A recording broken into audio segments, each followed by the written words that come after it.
22 years, never seen this happen before. And I'm surprised that their fingers, recovered in time because it was freezing Yeah, I think they sent Saturday. these after they got home.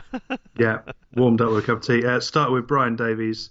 Wasn't up for this all day, but went out of habit. Very playable before kickoff. Then it started. Funny to see lads running onto clean snow from the lines during a break in play. On 25 minutes, the blizzard came and he couldn't see beyond the halfway line. Very amusing evening. And Wakey White said, obviously the game was called off after 27 minutes, and due to the conditions, any analysis of the game is pointless. I just wanted to say what a surreal experience it was watching that last 5 minutes. All you could see was a rugby player-shaped shadow tackling each other in the blizzard. The orange Especially, ball got a lot of I do positive like the press orange from this ball. one, nearly as much positive press as the Wakefield chairman got for his snow shovel I mean, I'm antics. only disappointed he didn't strip off and do it sort of naked or something, or with his top off, because that would be the only way he could add to the sort of machismo. I'm in charge here. I'm Michael Carter. I'm clearing the lines. I'm doing humming the theme tune. He probably works behind the bar as well to sort of save on costs. He does whatever he can to stop paying anyone else a wage, that's for sure. But he's doing a good job because they've got a good side on the field this year. And whilst the stadium situation is still pants, there seems to be some stability for Wakefield, and that's a positive. They're one of the four teams that are good this year. Yeah. Basically, in terms of the standings, before I get to the standings, I've got an interesting stat quirk for you from this week, Ooh. Tim. Every team that won Yeah. this week made fewer offloads than the team that lost. Before this weekend, the winning offload count had meant you were more likely to win than lose, but now with these four results, that's flipped around the other way. So Do you what think that this is, is weather? yeah, it's playing to the conditions, isn't it? And the team that better, because even Leeds reined in the offloads, and Saints had Yeah. an extra offload on them, which is rare for Leeds to be lower on the offload count than their oppositions. The table as well has a strange look to it, with teams having played between 4 and 7 games. But Saints, they've played all of their scheduled games and stay top despite a first loss of the season from their 6 opening fixtures.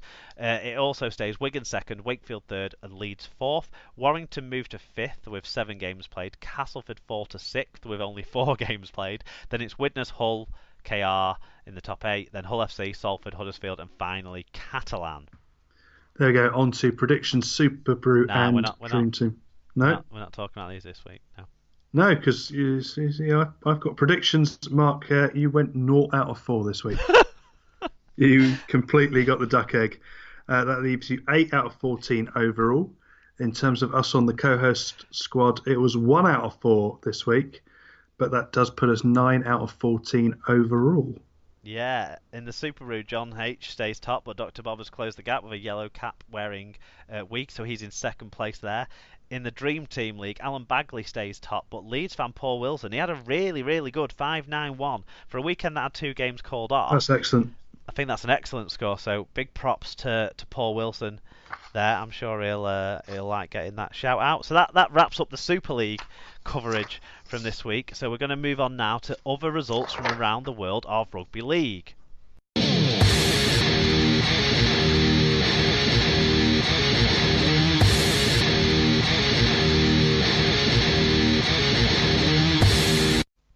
So, other results time, sponsored by Master of Shaves. Master of Shaves is a small family-run business that sells high-quality traditional wet shaving products and specialises in straight razors. Visit their website, masterofshaves.com, and Super League Pod listeners can get 10% off their order by using the voucher code SLP at checkout. Please do take advantage of this offer, guys, because I think it's a really good offer for anyone who does shave. Okay, so no championship or League One. That's because all those teams were busy in the Challenge Cup round 4, and the first result from the Challenge Cup was Kells 6, Toronto 56. Also, the second game that was on Friday night was Doncaster 34, Newcastle 0.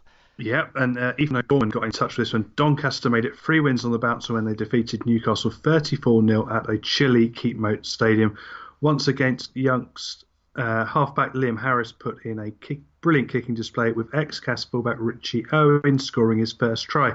Coach Richard Horn said that following his side's win, we showed some real steel in our defence, and the intensity that the lads are working on is really pleasing. I caught the highlights of this one, and it's definitely worth having a look, because there's a couple of absolutely bonkers tries There's one that Aaron Jones Bishop, my friend, got on the end of, and it was an absolutely brilliant one. It sort of all went all over the place, but it's definitely worth a quick check out the highlights on YouTube of that one. I'll have to dig those out. Thanks, Ethan, for a very organised match report there. Check out Ethan on Twitter, everyone, if you want to read some match reports and stuff like that from him, because he does do some good coverage of Doncaster where he's involved with the media side of things, and as well as loads of other stuff. He's very good for getting his comments out there on his pieces, which is something we don't cover as much. So if you want to check that sort of stuff out, do check our friend Ethan out. I think I would have seen Ethan on Sunday had the game gone ahead, but it did not do at CAS. On Saturday afternoon on BBC Online, it was Normanton 8, Rochdale 20. We did get a commenting on this one as well. Yep, Swiss_Cowboy_78. Big effort by the Knights. Hornets won the game in the first half, but the amateurs striked back. Brilliant man of the match was the poor cameraman, back with Phil with his old chamois leather. Well, that's once again. You know that it's going to be a close game when the chamois leather comes out, and I think in the first half Rochdale looked like they could have run away with it, but when that weather came in, when the chamois leather came out, it closed the game up, and Normanton big hits in this one. It was the prelude to the Challenge Cup draw on the website just before basically just stacked up all the big hits from the Normanton side. Yeah, and it showed quite a few from the man who once stole my hat, Jordan Siddons. So went over to Toronto with Oxford. He used to play for Oxford, and he had to go off to hospital for a potential concussion. So we said, "Oh, quick! Someone give him a hat." So I gave him the hat off my head, and I didn't see it back until only a month ago. Ah, well, at least you did get it back in the end. Exactly, I had to go via 3 different other people, which is just classic. But I mean, there was 4 ex-Oxford players in this Normanton side, so I was rooting for them to do well. But they did do well, and they did, and they acquitted themselves really well. And I thought the only thing they really lacked was composure when getting on the line. They brought it up well, and they took it up. And as you mentioned, the hits they were putting on in defence, and even the big lad who they'd sort of made a bit of a joke out of, he took up some monster hit-ups. Yeah, definitely. He didn't shy from work, which is good for a big lad. Yeah, on Sunday, the games that survived the weather, Barrow 28. Oh, one more thing on this one was the commentary team. I did enjoy my new favourite Twitter follower, Jodie Cunningham. She was, I think, the best summariser they've had on the BBC this year. Oh, she's followed you back? Yeah. Get in. There we go. I'm getting famous now. She was good. She was very good. Definitely. Didn't need the subtitles for her, which was the main thing, unlike Mr. Jones Buchanan. Or Luke Robinson. Yeah. No, I thought that she did a really good job on the BBC RL podcast this week as well. So it's great getting the exposure for the women's game. Obviously, Gemma Walsh and Faye Gaskin from Wigan and Saints respectively did the Challenge Cup draw that we'll talk about when we've just rounded up the other results. So Barrow 28, Sheffield 16. It was Batley 4, Lee 8, so Lee finally getting a win. Whitehaven 25, Dewsbury 18, and the first upset there of League One over Championship. Yep. Workington 20, London Broncos 22. London Broncos looked like they had this one in the bag, but Workington made it close in the second half. Every credit to them against the best team outside Super League there. And then York 26, Swinton 12. This one was kind of always expected to be an upset. The move from York to Fev might have thrown it off, but Fev, the Challenge Cup warehouse played at Fev. Challenge Cup warehouse, Featherstone, yeah. I think if the final needs to be replayed this year, they should play it at Fev out of respect for how many other Challenge Cup games have been played there this season. But yeah, so York played really well in that game. The first half in particular, they took advantage of the slope, and then Swinton just couldn't come back into it.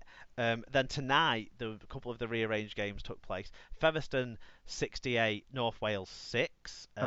My mum's team are on their road back to Wembley.